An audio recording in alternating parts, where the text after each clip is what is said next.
bonjour tout le monde. Donc, petite question du jour que je réadapte pour pas avoir de mauvaise interprétation de la part des internautes. Donc, la question nutritionnelle que l'on me pose assez souvent en consultation et en formation, c'est celle-ci. Est-ce que les protéines sont dangereuses pour la santé des reins? En gros, si je repose notre question, c'est est-il dangereux de consommer des protéines en grande quantité?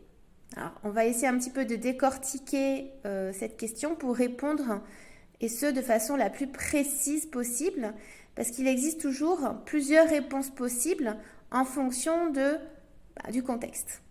Donc déjà, premièrement, les protéines. De quoi s'agit-il? Donc les protéines, on va parler des protéines qui, on va dire, permettent dans notre corps d'assurer les fonctions physiologiques, les fonctions d'entretien. Donc c'est-à-dire que dans notre corps, il existe des protéines que l'on appelle structurales. Ce sont les os, donc le tissu osseux, et le tissu musculaire. Donc dans ces deux tissus, on retrouve des protéines. Et ensuite, on a, et ce de façon importante, des protéines fonctionnelles. Alors, ce sont quoi les protéines fonctionnelles? Ce sont des protéines que l'on a dans les anticorps, donc c'est-à-dire dans les immunoglobulines. On en a aussi dans les hormones, beaucoup d'hormones, dans les enzymes. Et les enzymes, ce sont des petits ciseaux qui permettent de découper des molécules et qui permettent, en gros, dans le corps, d'accélérer les réactions chimiques de synthèse et de destruction. Donc vous voyez que les protéines, elles sont importantes pour assurer toutes ces fonctions. Donc ça sous-entend que pour entretenir ces fonctions, ça passe par notre assiette, par ce que l'on mange. Donc ça veut dire, en gros, pour synthétiser, pour entretenir au mieux ces fonctions enzymatiques, hormonales, immunitaires, entretenir au mieux notre masse musculaire et notre masse osseuse, il va falloir consommer des protéines qui ont une structure moléculaire la plus proche des molécules que je viens de vous citer. Les enzymes, les hormones, les anticorps, Lesquels?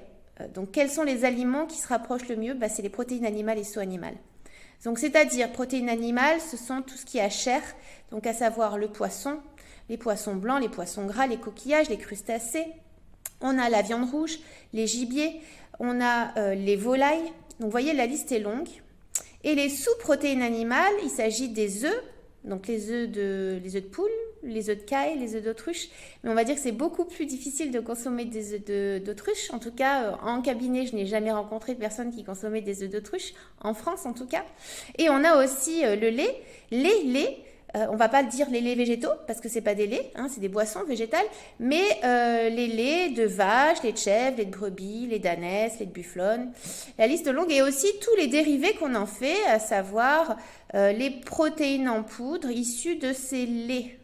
Voilà, caséine, hydrolysa, whey, concentra, whey isolate. La liste est longue aussi. Voilà. Mais en tout cas, une chose est sûre, c'est que pour entretenir au mieux ces fonctions immunitaires, enzymatiques, hormonales, il n'y a pas plus à tortiller que de consommer et d'avoir recours à ces sortes de protéines alimentaires. Maintenant, la deuxième question, c'est savoir si d'en consommer beaucoup, ça va fatiguer nos reins. Alors, je vais vous dire non, parce qu'il n'y a pas, en fait, une réponse. Ça dépend de l'environnement. Donc, il va falloir, bien entendu, savoir si, lorsque l'on consomme des grandes quantités de protéines, s'il y a une nécessité. Donc, quelles sont les grandes nécessités de consommer une quantité, on va dire, non négligeable de protéines? En général, c'est les sportifs. Des sportifs qui ont des charges d'entraînement importantes. Pourquoi? Parce que quand on est un sportif de longue distance, on va user le tissu musculaire en courant. Donc, il va falloir l'entretenir au mieux par une alimentation adaptée. Donc, on va avoir un apport protéique qui va devoir être augmenté pour éviter un catabolisme musculaire. On a aussi le sportif qui fait de la prise de masse musculaire. Sa recherche, c'est d'augmenter son volume musculaire, sa masse musculaire, donc plutôt, ça passera par un apport protéique adéquat. Et on a aussi des situations physiologiques où il va falloir augmenter un peu, peut-être pas autant qu'un sportif, mais vous avez les femmes qui sont enceintes, qui allaitent, vous avez des pathologies comme des cancers, des pathologies d'hypercatabolisme qui nécessitent des apports importants en protéines. Voilà. Mais pour les autres situations, une personne qui est sédentaire, n'a pas besoin de consommer plus de protéines, hein, c'est-à-dire 0,8 à 1 gramme par kilo de poids, donc pas plus. Par contre, chez un sportif qui a une charge d'entraînement importante, ça va de 1,2 grammes minimum et ça peut aller à 2 voire 2,5 avant une compétition. Voilà. Donc ça veut dire que là, la question que je viens de vous poser, c'est est-ce que c'est dangereux de consommer 2 grammes de protéines par kilo de poids? Donc la question c'est est-ce qu'on va respecter les besoins? Il est évident qu'avec tout ce qu'on entend avec les réseaux sociaux, il y a beaucoup de personnes qui vont s'entraîner 1 fois, 2 fois par semaine à la salle et qui, en écoutant Pierre-Paul Jacques, va consommer 2 grammes de protéines par kilo de poids. Donc ça, c'est déjà la première erreur. Deuxième erreur, c'est de jamais passer du jour au lendemain à des apports importants. Donc ça veut dire qu'on a Monsieur X qui n'a jamais fait de muscu, qui se met à faire de la muscu. Son objectif, c'est de prendre la masse musculaire. Donc il va passer d'une alimentation où il mangeait 1 à 2 fois par semaine de la viande, du poisson, des œufs, et il aura entendu un coach qui va lui dire, bah voilà, il te faut pour prendre la masse musculaire consommer 2 grammes de protéines par kilo de poids. Bah ça, c'est la grosse erreur. Parce qu'il faut une adaptation métabolique.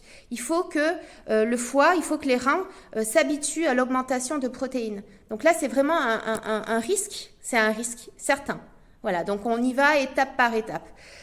Ensuite, il y a l'environnement alimentaire, les habitudes de vie qu'il faut considérer aussi. Donc, c'est-à-dire qu'il faut regarder l'hydratation. Il est évident que plus on augmente la quantité de protéines et plus il faut augmenter l'hydratation pour éviter la concrétisation de calculs rénaux. Pourquoi? Parce que lorsqu'on consomme des protéines, le corps va fabriquer des déchets qu'on appelle des toxines ou des substances intermédiaires toxiques. Et donc, du coup, il va falloir les éliminer. C'est les reins qui vont se charger de les éliminer. Quels sont ces déchets? C'est l'urée, l'acide urique et la créatinine. Il y a le foie aussi qui va se charger d'éliminer tout ça. Donc, c'est une grosse usine, le foie, qui contient environ 1000 fonctions. Donc, c'est pour ça qu'il faut le chouchouter, le foie.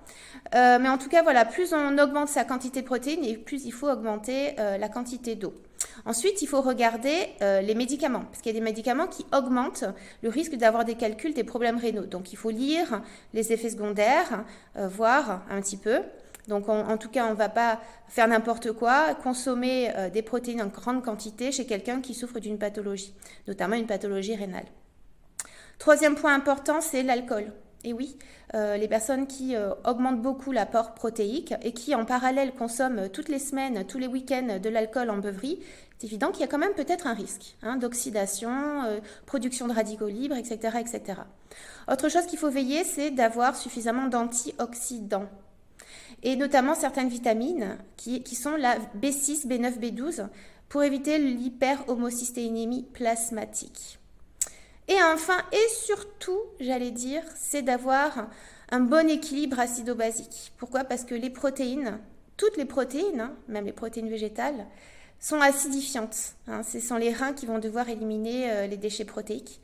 Et donc, du coup, il va falloir balancer, il va falloir neutraliser ces substances acides par des aliments alcalinisants. Donc, vous allez devoir avoir recours à l'index PRAL, qui s'appelle Potential Renal Acid Load, et il va falloir augmenter, on peut même, à chaque prise alimentaire, les légumes. Tous les légumes. Il y a certains légumes qui sont acidifiants, notamment l'asperge. Donc attention à consommer trop d'asperges, trop d'oseille, trop de blettes. Attention. Il ne faut pas faire n'importe quoi. Ensuite, on a la pomme de terre qui est excellente. Excellente la pomme de terre, elle ne fait pas grossir. Il n'y a aucun aliment qui font grossir de toute façon, comme il n'y a aucun aliment qui font maigrir. Mais la pomme de terre, elle est excellente en termes de santé parce qu'elle est alcalinisante. Tout comme la patate douce, qu'on a aussi en poudre, en farine de patate douce. Donc on aura aussi cet effet alcalinisant de la farine de patate douce qu'on peut consommer sous forme de pancakes, de gâteaux. Voilà, les différentes formes sont possibles. Le but, c'est pas de vous faire un cours de cuisine, en tout cas. Ensuite, on a la banane, excellente. Vous avez aussi la farine de banane verte pour confectionner des recettes aussi. Et vous avez les jus de légumes que je conseille très souvent chez des sportifs parce que en termes de digestion, c'est excellent. Et surtout, si on a des apports importants en glucides, souvent on n'a pas la place au niveau de la digestion de consommer des légumes. Donc, les jus de légumes sont très intéressants pour en tout cas soutenir et apporter des vitamines, des minéraux, des antioxydants. Voilà. Qu'est-ce que j'ai à dire? Je crois que c'est déjà tout. Donc, en tout cas, voilà, il n'y a pas une réponse unique. Il faut regarder le contexte. Mais attention à ce que vous entendez. Soyez prudents. et je vous dis en tout cas à très bientôt.